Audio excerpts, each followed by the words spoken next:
পশ্চিমবঙ্গের বিধানসভা নির্বাচনে বিজেপির কাছে ভরাডুবি হয়েছে তৃণমূল কংগ্রেসের। এমনকি নিজ আসনেও শুভেন্দু অধিকারীর কাছে হেরেছেন তৃণমূলের সভাপতি দিদি খ্যাত মমতা বন্দ্যোপাধ্যায়। তবুও হার মানতে নারাজ তিনি। উল্টো নির্বাচনে অনিয়মের অভিযোগ এনে পদত্যাগ না করারও ঘোষণা দিয়েছেন এই তৃণমূল নেত্রী। তাই প্রশ্ন উঠেছে, ইস্তফা না দিয়ে তিনি কি সত্যি মুখ্যমন্ত্রীর পদে থাকতে পারবেন? কি আছে সংবিধানে, জানাচ্ছেন এস.আই. রাজ। সদ্য সমাপ্ত ভারতের পশ্চিমবঙ্গ বিধানসভা নির্বাচনে বিজেপির কাছে পরাজয়ের পরও নির্বাচনে কারচুপির অভিযোগ তুলে পদত্যাগ করবেন না বলে সাফ জানিয়ে দিয়েছেন তৃণমূল কংগ্রেসের সভাপতি মমতা বন্দ্যোপাধ্যায়। আমরা তো হারিয়ে নিয়ে যাব, হারলে আমি যদি শপথ নিতে যেতাম তাহলে আমি রেজিগনেশনটা করতাম। এখন তো question doesn't arise.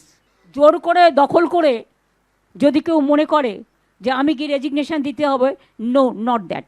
Now also I want to say that we didn't lose the election.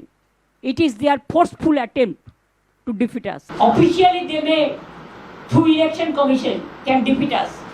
But morally I am telling you that we won the election.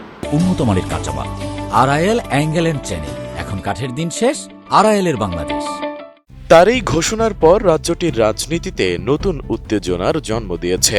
নির্বাচনে ভারতীয় জনতা পার্টি 207টি আসনে জয়লাভ করে নিরঙ্কুশ সংখ্যাগরিষ্ঠতা অর্জন করেছে, যেখানে তৃণমূল কংগ্রেস মাত্র 80টি আসন পেয়ে অনেক ব্যবধানে দ্বিতীয় স্থানে নেমে এসেছে। এমন পরিস্থিতিতে নির্বাচনী ফলাফল ছাপিয়ে এখন আলোচনার কেন্দ্রবিন্দুতে নতুন সরকার গঠন প্রক্রিয়া। মমতার ইস্তফা না করার ইস্যুতে প্রশ্ন উঠেছে, জনমত হারানোর পরও কি একজন মুখ্যমন্ত্রী তার পদে বহাল থাকতে পারবেন? সরি টু সে, দিল্লি থেকে কায়দা করে প্রেসকে ফার্স্ট রাউন্ড কাউন্টিং হওয়ার সাথে সাথে রটিয়ে দিয়েছে। ভারতীয় সংবাদ মাধ্যম এনডিটিভির এক প্রতিবেদনে জানানো হয়েছে, কলকাতায় গিয়ে আনুষ্ঠানিক গ্যাজেট বিজ্ঞপ্তি রাজ্যের মুখ্য নির্বাচকের কাছে হস্তান্তর করেছেন নির্বাচন কমিশনের জ্যেষ্ঠ কর্মকর্তারা। 6 মে রাজ্যপালকে আনুষ্ঠানিকভাবে ফলাফল সম্পর্কে অবহিত করা হবে। সংবিধান অনুযায়ী এরপর রাজ্যপাল বর্তমান মুখ্যমন্ত্রী মমতা বন্দ্যোপাধ্যায়কে পদত্যাগের আহ্বান জানাবেন।